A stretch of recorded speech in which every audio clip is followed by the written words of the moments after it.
because it allowed individuals to cleanse and clear their conscience, their hearts of the pain and the suffering and the residue that has come from years of abuse. It is an important step.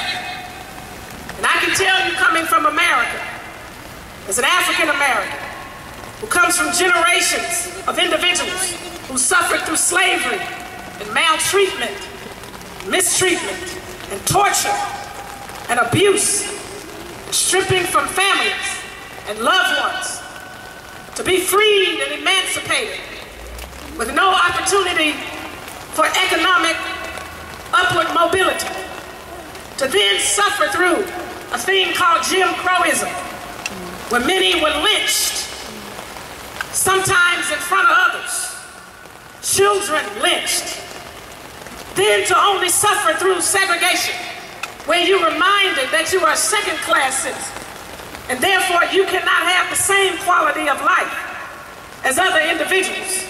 You must go through another door because you're colored. You must drink from a different water fountain because you are colored. You cannot come into the front entrance of a theater because you are colored. You cannot shop and sit at a lunch counter at a restaurant because you are colored. But after all of that, regardless of the hurt, the pain, and the suffering, a movement was started. But even in spite of that movement, to this day, America has never had a Truth and Commission panel. We've never had an opportunity to truly engage where we talk about the pain and the suffering, and where those who have caused great atrocities in our nation could come forward. And so I commend you for the progress you have made without belittling the fact that there's still a lot of pain, there's still a lot of suffering, and that there's a great need for empowerment. And as I stand here today, I challenge those, even in our corporate communities, to step up to the plate, because the corporate community can make a tremendous difference in the lives of oppressed people. They can provide economic opportunities that recognize the value and the importance of those who have suffered in previous generations, and maybe even today. They must concentrate their powerful forces on bringing economic emancipation to First Nations. Economic insecurity strangles the physical and the cultural growth of its victims. The family is tortured, corrupted, and weakened by economic insufficiency. And so we must ensure that economic empowerment is a part of the way forward. And we must ensure that you do not give up on this process. My father said something very powerful about progress. He said, human progress is neither automatic nor inevitable. Even a superficial look at history reveals that no social advance rolls in on the wheels of inevitability. Every step towards the goal of justice requires sacrifice, suffering, and struggle. The tireless exertions and passionate concern of dedicated individuals. Without persistent effort, time itself becomes an ally of the insurgent and primitive forces of irrational emotionalism and social destruction. This is no time for apathy or complacency. This is a time for vigorous and positive action. This requires leadership action on all fronts in Canada, from political and government, corporate, faith, educational, and community leadership. Because, as I said, we are all in this together. We are tied in an inescapable network of mutuality, caught in a single garment of destiny. And what affects one person here in Canada, no matter their background, directly affects all indirectly. And one individual cannot be what they ought to be until another individual is what they ought to be. And that other individual cannot be what they ought to be until the other individual is what they ought to be. So for the way moving forward, you must be determined to hang in there. There's no single solution. It's going to be multifaceted because we are talking about healing on many different levels and empowerment in many different ways. But one thing I can say, this is no day to pay lip service to the process. It's incumbent upon everyone to pay life service. Canada cannot afford the luxury of slowing down or cooling off.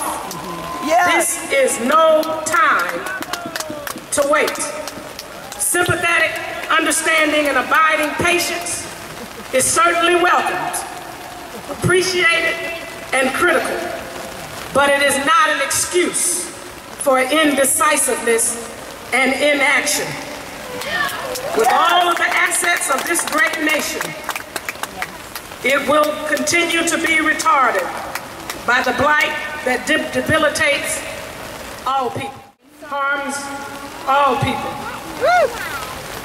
So the new way forward will take everyone. And if Canada is to be the great nation it is called to be, people of all goodwill from all walks of life will have to speak truth, open up their hearts of understanding, provide opportunities for advancing, and suffer if necessary for what is right for the next generation. It is no time to settle for anyone being a second-class citizen. All of God's children are first-class citizens.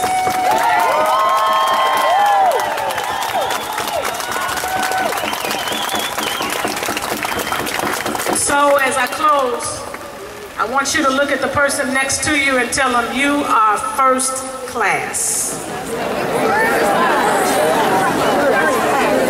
You cannot give up the dream of freedom from all forms of oppression. I love this woman enough that I mean, you must maintain a divine dissatisfaction and discontent and a dogged and desperate determination. Yes, it's still a fact that the children of darkness are often more zealous and determined than the children of light.